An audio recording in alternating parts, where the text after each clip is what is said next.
Government is doing nothing for us. आप जितने भी पेरेंट्स हैं, जितने भी लोग हैं इंडिया के, हम लोगों को सुन रहे हैं, हम लोगों को देख रहे हैं, आप प्लीज इंडिया मीडिया की न्यूज खबरों को मत बिलीव कीजिए कि वो लोग हमें यहाँ पे मदद दे रहे हैं। इंडियन आर्मी ने पहले स्टक किया, उन पे फायरिंग करी और उनकी लड़कियों को लेके, उन इंडियंस लड़कियों को लेके गए, पता नहीं कहाँ लेके गए, ये किसी को कुछ नहीं पता, सिर्फ लड़कियों को, और लड़कों का कुछ पता नहीं है।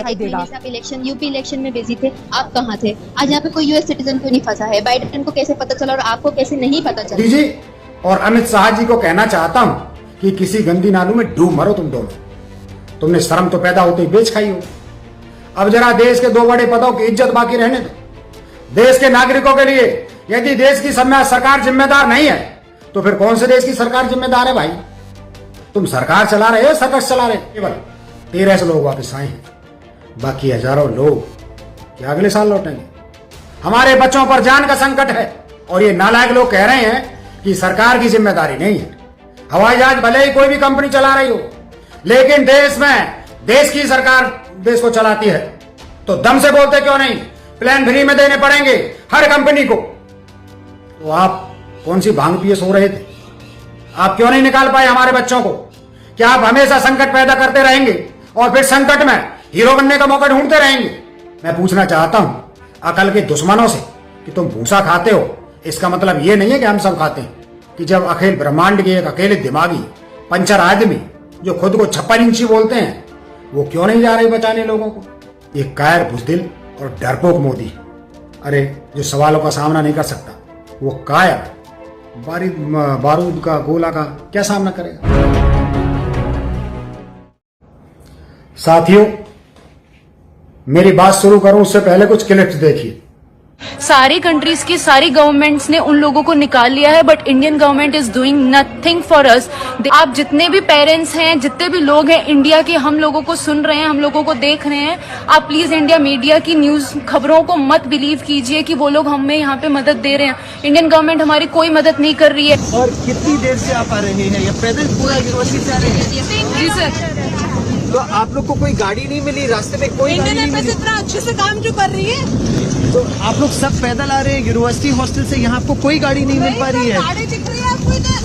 मेरे एक दोस्त ने बताया है मुझे कि जो बच्चे यहाँ से निकले हैं कीव से बाई कैब और बाई बस, उनको रशियन आर्मी ने पहले स्टक किया, उन पे फायरिंग करी और उनकी लड़कियों को लेके, उन इंडियंस लड़कियों को लेके गए, पता नहीं कहाँ लेके गए, ये किसी को कुछ नहीं पता, सिर्फ लड़कियों को, और लड़कों का कुछ पता नहीं है। मूवीज में देखते थे ना, योगी जी, मोदी जी, जो भी है, प्लीज, हम वीडियोस देखते थे ना, हमें बचाया जाता था, ऐसे हमारे अंदर ये रहता था कि हमें बचा लिया जाएगा, बट अभी हमें नहीं लगता कि हमें कुछ बचाया जाएगा। शायद पता नहीं हमारे साथ क्या हो। प्लीज गवर्नमेंट, आप जो भी हो, जहाँ भी हो, प्लीज हमें आगे बचाओ, या फिर आप प्लीज यहाँ पे बाय एयर कुछ भी भेजो, इंडियन आर्मी को यहाँ पे प्लीज भेजो, तभी शायद हमारे साथ कुछ ऐसा हो सकता है कि हम बच सकते हैं। बाकी हमें नहीं लगता कि हम यहाँ पे बचेंगे, या फिर हम यहाँ से कहीं जाना हमारे लिए। एमबीसी हमारी कॉल नहीं उठा रही, हमने उसकी वीडियोस भी बनाई, हम उन्हें कॉल कर रहे हैं, वो हमारी कॉल कट कर दे रहे हैं, वो हमसे कोई बात नहीं कर रहे। तो सब प्लीज, जो भी इंडियंस देख रहे हैं, प्लीज हेल्प करें। पहली बात तो ये मैं क्वेश्चन करना चाहूंगी कि आज यहाँ पे इंडियन सारे यहाँ पे क्यों फंसे हुए हैं? मोदी जी आप कहाँ थे? एक महीने से आप इलेक्शन, यूपी इलेक्शन में बिजी थे, आप कहाँ थे? आज यहाँ पे कोई यूएस सिटीजन क्यों नहीं फंसा है? बाइडेन को कैसे पता चला और आपको कैसे नहीं पता चला? हम लगातार आपको मेल कर रहे हैं, लगातार यहाँ पे संजय रावत जो कि एम्बेसी के वो है, उनका कॉन्टैक्ट नहीं लग रहा है। यहाँ पे आपके एम्बेसी के बंदे इतने कम है, आप क्या कर रहे हो?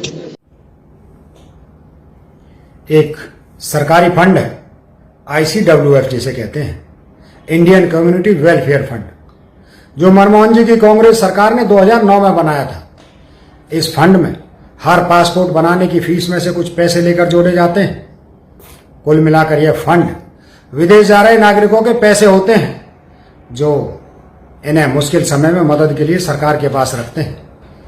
आज इस फंड में करीब 400 करोड़ रुपए हैं, लेकिन सरकार इसमें से खर्च नहीं कर रही। शायद इसके पैसे विधायक खरीदने के काम आएंगे, ये सोचकर बचा ली।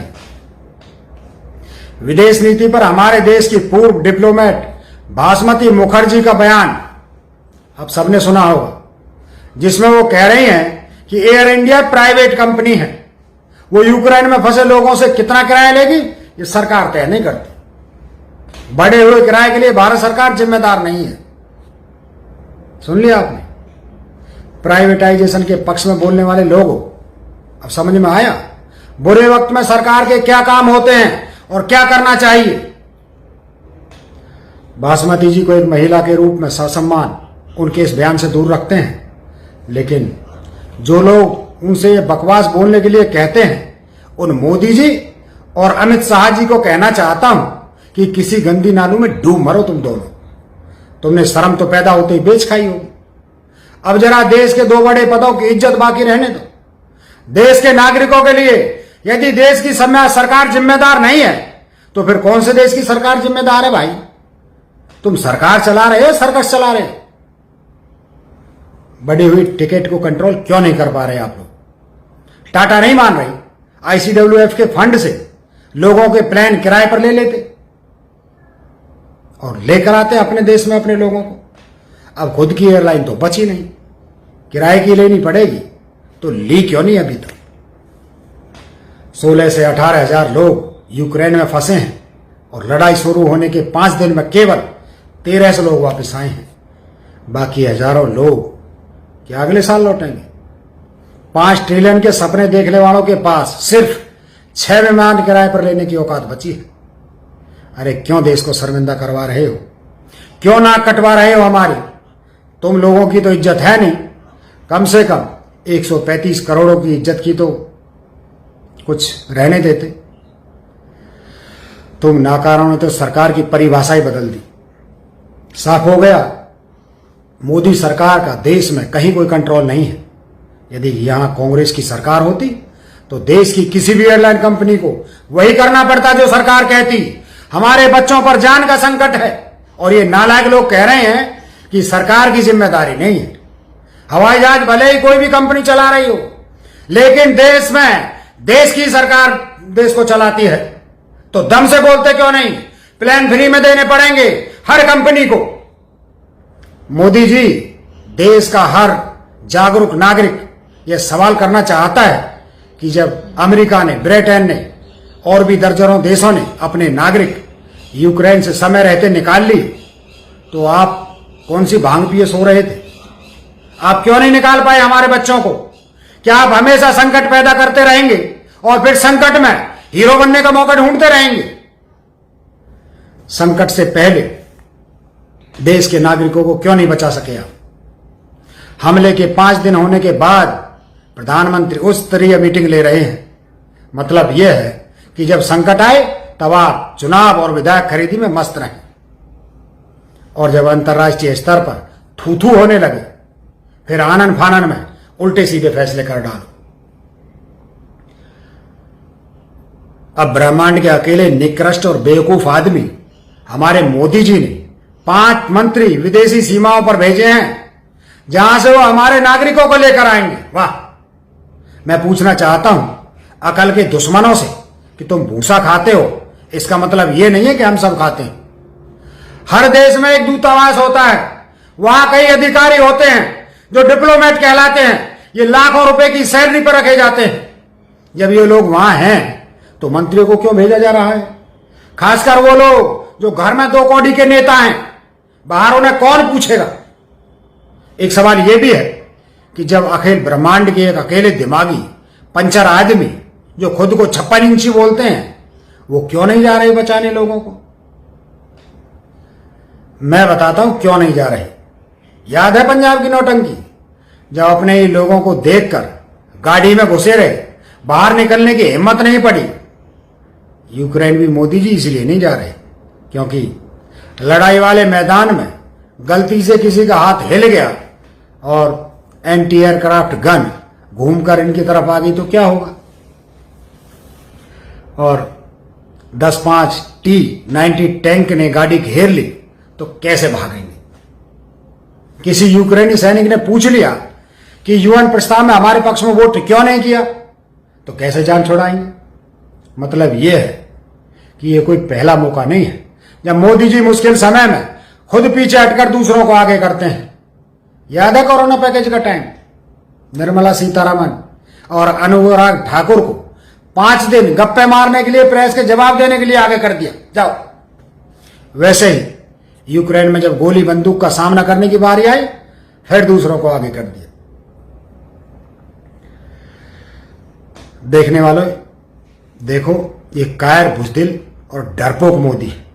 अरे, जो सवालों का सामना नहीं कर सकता, वो कायर बारूद का, गोला का क्या सामना करेगा। यूरोप के सैनिक हमारे बच्चों को यह कहते हुए पीट रहे हैं कि तुम्हारे देश ने हमारे पक्ष में वोट नहीं किया, इसीलिए तुम्हें माफ नहीं करेंगे। रूस के सैनिक हमारी बेटियों को अगवा करके ले गए, हमें पता भी नहीं। क्या विदेश नीति चला रहे हैं? क्या सिर्फ एक सैनिक को वापस लाने को आप अपनी सबसे बड़ी जीत मान बैठे हैं, वो भी एक कमजोर देश के खिलाफ?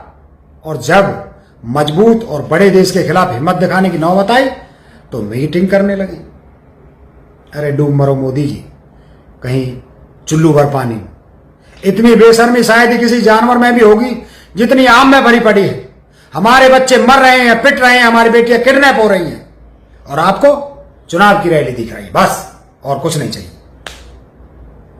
देश के बच्चे मौत के सामने खड़े रो रहे हैं, बिलख रहे हैं, और देश के राष्ट्रपति काजीरंगा में हाथी की सवारी कर रहे हैं। ये कैसा देश बना दिया हमने, ये कैसे लोग सरकार में बिठा दिए हमने। वाकई ये ऐतिहासिक गलती है हमारे देश की जनता की, जिसके लिए हमारी पीढ़ियां भी कई सालों तक शर्मिंदा रहेंगी। खैर, आप लोगों को तो अभी ये सवाल पूछना है अपनी सोशल मीडिया से, मोदी जी के ट्विटर हैंडल पर, फेसबुक पेज पर सवाल लिखिए। नंबर 1, ICWF फंड का पैसा कहां खर्च हो रहा है? नंबर 2, रूस हमले में 5 दिन बाद सरकार मीटिंग क्यों कर रही है? हमले के पहले ये तेजी क्यों नहीं दिखाई? जब यूक्रेन के चारों तरफ हर देश में हमारी एम्बेसी है, तो मंत्रियों को भेजकर फालतू पैसे खर्च क्यों किए जा रहे हैं? अगर आपकी विदेश नीति अच्छी है तो यूक्रेन के सैनिक हमारे बच्चों को क्यों पीट रहे हैं? अगर रूस के साथ अपने संबंध खराब नहीं किए तो रूस के सैनिकों ने हमारे बच्चों को बंदी क्यों बना लिया? हमारी बेटियों को रूस के सैनिक कहां ले गए? आपके पास एयरलाइन से टिकट कम करने की हिम्मत नहीं है तो देश को कोई ताकतवर प्रधानमंत्री दीजिए, जो देश सरकार के नियंत्रण में रख सके। बाजार के भरोसे देश को छोड़ दिया आपने। मोदी जी, कितने भी बचने की कोशिश कर लो, लेकिन जो सवाल यूक्रेन से हमारे बच्चे और बच्चियां पूछ रही हैं, उनके जवाब तो आपको देने होंगे, आपको जवाब तो देने ही होंगे।